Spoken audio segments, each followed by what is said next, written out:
lang sa umpisa. Tahimik lang siya sa umpisa. Pero nagsusumigaw naman ang itinuturing niyang malaking asset. Ang pinaretoke niyang dibdib na wala siyang pake kung halos nakabuyang-yang na sa kanyang mga video. If you've got it, flaunt it. Confidence has no dress code. My body, my rules. Yan ang tila mga motto ng social media superstar na si Tony Fowler, aka Mami Oni. Tayo ay nasa fine dining restaurant. Pero kamakailan lang, ginulat ni Mami Oni ang kanyang followers nang inireveal niya sa kanyang vlog na sumailalim ulit siya sa isang bagong operasyon. This is it. This is the day. Pero sa pagkakataong ito, ang pinalaki niyang dibdib, kanya nang pinabawasan. Guys, mababay na kayo sa dede ko. Bye! Si Mami Oni kasi sumailalim sa breast reduction surgery. Kamusta naman kaya ang resulta, Mami Oni? The moment of truth. Talika dito, dali. Taong 2016 nang sumailalim si Mami Oni sa kanyang kauna-unahang breast augmentation surgery. Nagpalaki siya ng dibdib. After ko magkaroon ng baby, sobrang na-insecure ako. Yung ex ko, meron siyang titigan sa Facebook. Kapapanganak ko lang ha. Pagtingin sa FB, sabi niya, ang sexy oh. Lo, sexy ang pangit naman. Isang sabi niya sa akin, ikaw, ang ganda mo nga, lalo naman dede mo. Nasaktan ako. Matapos siyang lagyan ng silicone gel implant, ang kanyang 36B na dibdib na parang niyog lang daw ang laki, naging 38D o singlaki na ng melon. Alak ko. Ako'y tahimik lang sa umpisa. Realidad naman talaga ng buhay, kukunin ka naman talaga sa mga event pag maganda ka, tsaka sexy ka eh. Di ba? Mas mataas yung presyo mo pag, ay! Daddy? Daddy? Yun nga lang, tiis ganda ang Mami Oni nyo. Magsasayo ka, kailangan buhat. Kahit may bra ka na, kahit may sports bra ka na, kahit ang higpit niya na, kailangan nakaganon ka pa rin talaga. Minsan, di ba, tataba na tayo magbra. Pag nililinis ka, yung dito, nagpapawis sa ilalim. Pag ina mo yun, maasim din kasi talaga eh. Mas lalo raw siyang nahirapan nang mas lumaki pa ang kanyang mga dibdib nang isinilang niya ang kanyang bunsong si Tyrone taong 2024. Sobrang hindi na ako makahinga. Ipapump mo siyang ganun. Parang ang sakit. 10 years na yung silicone ko sa loob ng aking katawan. Expired na siya. Nag-decide talaga ako na ipatanggal. Ang magbabawas ng dibdib ni Mami Oni, si Doc Yapi. We'll remove the implant and we'll do a lift. Ang breast reduction operation, inabot daw ng 4 na oras. Masakit ba sa'yo? Ako. Naramig ako. Ginigil May ka, kumot ka overnight na, pa. ma'am.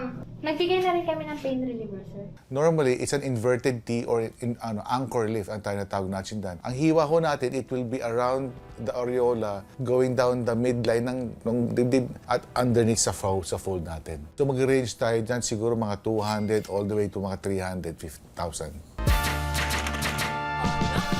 Ako'y tahimik lang sa umpisa. Noon ako nakita yung dibdib ko sa salamin, napaganon ako, oh. Wala na akong dede. Hindi na siya mabigat, pero ala, ito na itsura niya ngayon. Sobrang bago siya sa paningin ko. Oh my gosh talaga. Like so fur. Mas tumait pa siya kasi sa original ko eh. Ito ay 280 grams isa. So, ganun siya kabigat. Hindi siya ganun kalaki katulad ng ibang naglalagay, pero enough na para, ay, tanggalin ko na nga muna to para magaan-gaan. And ang nagustuhan ko naman dito sa silicone, ay talagang sumasabay siya sa galang mo. Mas confident ako ngayon mag-spaghetti. Kasi para pakiramdam ko pag gumanon ako, wala nang masyadong makikita. Lagi naman akong support sa jowa ko eh. Concern niya nga sa akin, baka hindi ko na raw siya magustuhan. Sabi ko, minahal naman kita kung ano yung meron sa'yo at kung may papabago ka, tatanggapin ko lang din. Sobrang na-ROI ko talaga yung dibdib na ipinalagay ko. Pero, iniisip ko pa talaga, ayoko masandalan tapos. Baka kasi magpalagay pa ako ulit. Sige, lika dito. Kung ang ilang mga babae nagpapalaki ng dibdib para mas magustuhan daw sila ng kanilang partner. Hello mga idol! Para kay Rose, Ang kanya namang naturally gifted na hinaharap ang naging mitsa ng sigalot sa pagsasama nila ng kanyang mister na seaman. Sando, bawal po sa kanya. Yung feet, bawal din po. College pa lang daw si Rose. Asset na niya ang kanyang dibdib. Pagtungtong niya ng 25 anyos, napansin niyang mas lalo pa raw itong lumaki at bumigat. Simula po nung nabuntis po ako, unti-unti na po siyang lumaki. From cup D, naging double D po siya. Nahirapan po talaga akong huminga. Mabigat po sa likod. Madalas po nihingal po ako. Napadalas ang away nila ng kanyang mister. Nasakal po talaga. Kaya yun po, iniwalayan ko po siya nung 2023 po. Nito lang August 5, sumailalim na si Rose sa kanyang Operation Bawas Dibdib. Ang dati niyang double D na dibdib, ngayon, cup B na lang. Ang nabawas po sa akin ay 1 kilogram po. After ng surgery, ito na po ang sinusuot na bra ko ngayon. Sobrang liit na po.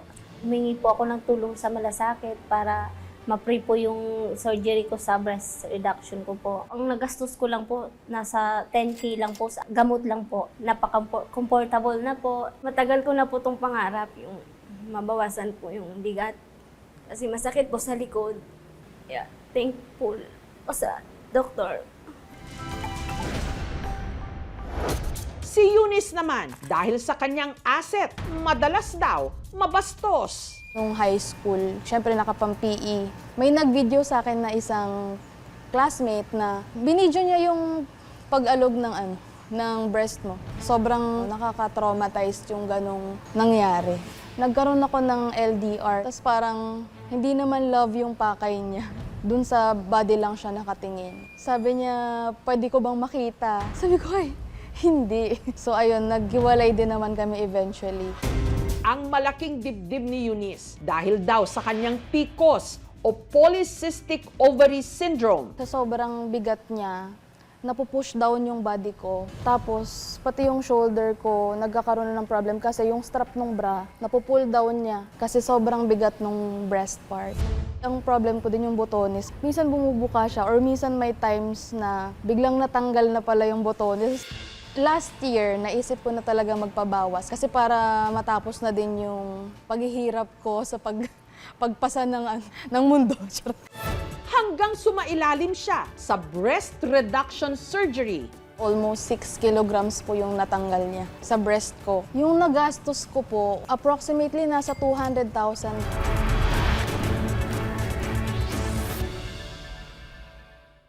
Mas naging positive ako na hindi naman pala lahat ng lalaki nakatingin lang sa breast. May tatanggap pa rin naman sa'yo kahit ganun yung naging choice mo sa buhay. For other women, maybe changing their body can help them feel more comfortable. Your body, your choice, of course.